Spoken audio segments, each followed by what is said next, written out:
This week at Apple, we got tons of new software betas, new iPhone 17 rumors, and possibly a new budget MacBook Pro. Let's get started. First, this week we got tons of new beta updates like iOS 26 Beta 6, iPadOS 26 Beta 6, and much more. Mostly we got some refinements to the operating system, making everything much faster. Things like going in and out of apps are a lot smoother, and things are starting to look good for these operating systems.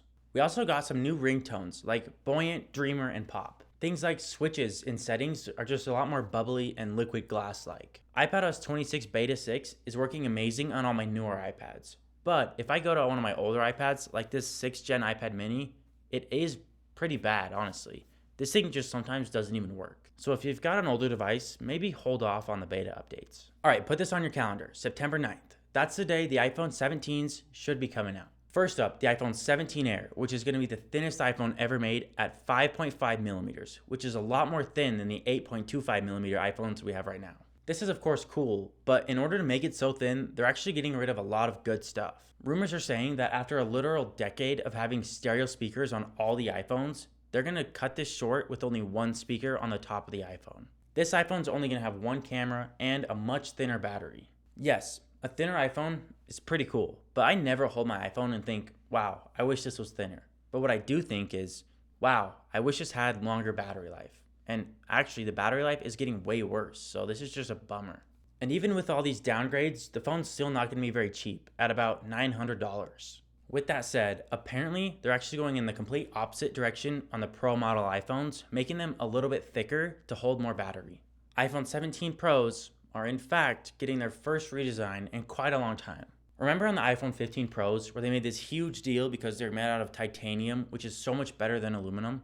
Well, forget all that, because these iPhones are going to be made out of aluminum. The Pro phones this year are going to be a full aluminum body with this weird window glass cutout thing for wireless charging. I honestly think the rumor design looks pretty stupid, but I don't know, let me know in the comments what you think. With this wireless charging, Apple might add reverse wireless charging, which will let you do things like charge your AirPods from the back of your phone or even just another iPhone. As far as cameras, like always, we're going to get some really cool updates, specifically with the zoom lens, which is going to have a real moving part inside. So instead of cropping into the image like we have now, it'll actually do a real zoom, like a real camera, which will be a lot more crystal clear. This will be awesome for times where you really need to zoom in and it'll be a lot more clear, but I do worry that having moving parts in a phone is just going to be a disaster, and that's going to be the first thing to break with everyone's iPhones. And finally, the base model 17s are going to get a 120Hz display, so now the Android users can't talk crap about the bad displays anymore. And the front-facing camera is moving from 12 to 24 megapixels.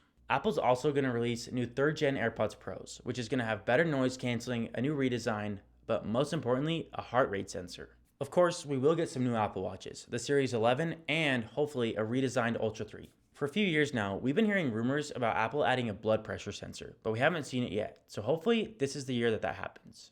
We might also get completely redesigned Apple Watches since this is the 10th year of Apple Watch. These new designs are going to be thinner, lighter, and have a bigger display, like they normally do with the new designs. But the big new thing is the way they connect the watch bands, because they're going to do so magnetically, which means all these watch bands I have are just useless.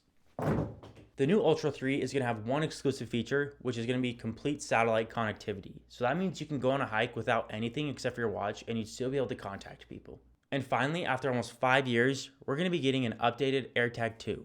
Although it'll be the same design, there's some great improvements, like a longer battery lasting up to 36 months, a 2nd gen chip increasing the range to up to 200 meters away, and a new speaker design making it much harder to remove the speaker. The 1st gen AirTags are actually having this problem where people are removing the speakers and then putting them in people's backpacks or cars, and then they can track them without anyone ever knowing. Apple's also working on a completely new OS, which they're releasing with their new HomeKit displays next year. This is going to be centered around voice controls and Siri, but you will be able to use a touchscreen to navigate through the home screen.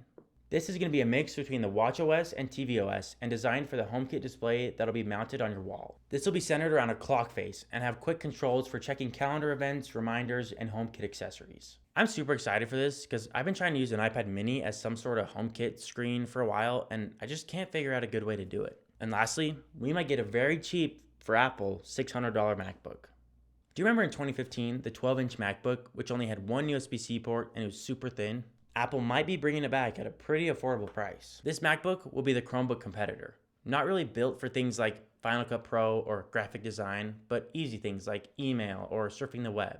things that most people do on a day-to-day basis. The thing that's kind of weird about this computer is Apple's actually going to be putting the A18 Pro chip inside. This is the same chip that they're using on the iPhone 16 Pros, which is apparently comparable in speed to the M1 chip. The M1 chip is plenty fast for 95% of people, so if the speeds are comparable, this might be a very popular MacBook. I'm hoping to share more Apple news and rumors every week. Let's see if I stick to it, but let me know in the comments what news you'd like to hear, and I'll see you next week.